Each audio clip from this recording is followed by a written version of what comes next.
século I ao século II, aproximadamente, quando olhamos para os 4 evangelhos, os 4 evangelhos da igreja, olha só o que acontece. A igreja passa para uma identificação.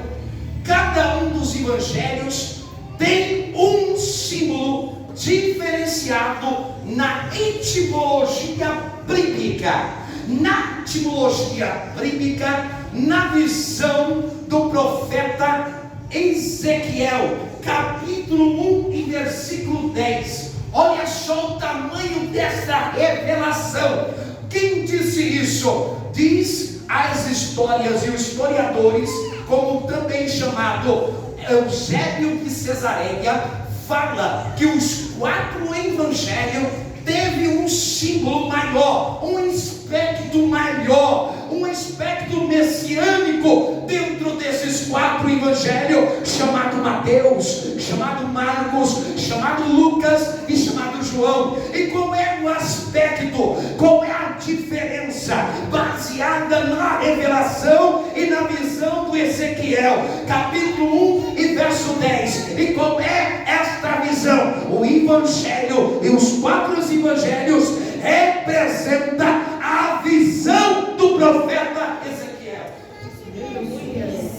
Vocês não têm ideia o tamanho do significado disso, irmãos. As pessoas dizem que o evangelho, ou melhor dizer, o Antigo Testamento é antigo, e por saber que o evangelho Novo Testamento não tem nada a ver, tem tudo a ver, é um ligado no outro. O evangelho é interligado com o Antigo Testamento, e o Antigo Testamento é ligado com o Novo Testamento. Por que, evangelista André? Olha só que interessante. O livro do Evangelho de São Mateus representa o anjo. E que quer dizer o anjo? O mensageiro, a mensagem. E o que representa o Evangelho de Marcos? Representa o leão, a liderança e coragem. O que representa o Evangelho de Lucas? Representa o boi, a força e o vigor. Quando olhamos para o Evangelho de João, o que representa? Representa a águia, que quer dizer a visão, o vigor e a força e a renovação. Pode ver que quem teve esta visão foi um homem chamado Ezequiel. Teve a visão deste evangelho, da característica do símbolo messiânico e profético do Senhor Jesus. Quando olho para este evangelho, devemos entender por que, ao ponto de vista, é chamado de parábolas. Quando nós olhamos, por que é chamado de parábola? Quantas parábolas Jesus ele recitou? Sabemos bem, na verdade, que ao todo, alguns dizem que tem 41 parábolas. Outros comentaristas dizem que há mais de 60 parábolas, contando que também no Antigo Testamento existem 2 parábolas.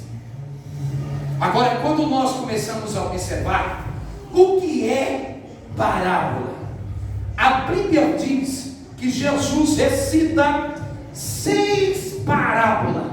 Para que, evangelista André? Jesus recita 6 parábolas, biblicamente chamada parábola da Bíblia, que o Senhor Jesus utiliza para falar com as famílias, no ambiente tradicional, para uma meditação. Aí Jesus, sempre quando ele usa uma parábola, era para falar com uma família que habitava em um local tradicional, para uma meditação. É por isso que Jesus recita uma delas, dizendo a parábola do bom samaritano. Aí depois Jesus começa a citar a parábola parábola do filho pródigo. Depois Jesus começa a tratar dizendo a parábola do joio e do trigo. E depois ele começa a dizer a parábola da lamparina. Aí ele começa a dizer a parábola da ovelha perdida.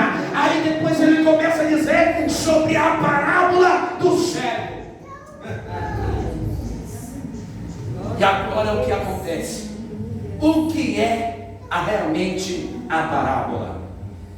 Parábola são a forma alegórica que fala em uma comparação usada para a finalidade de ensinar algo a uma pessoa.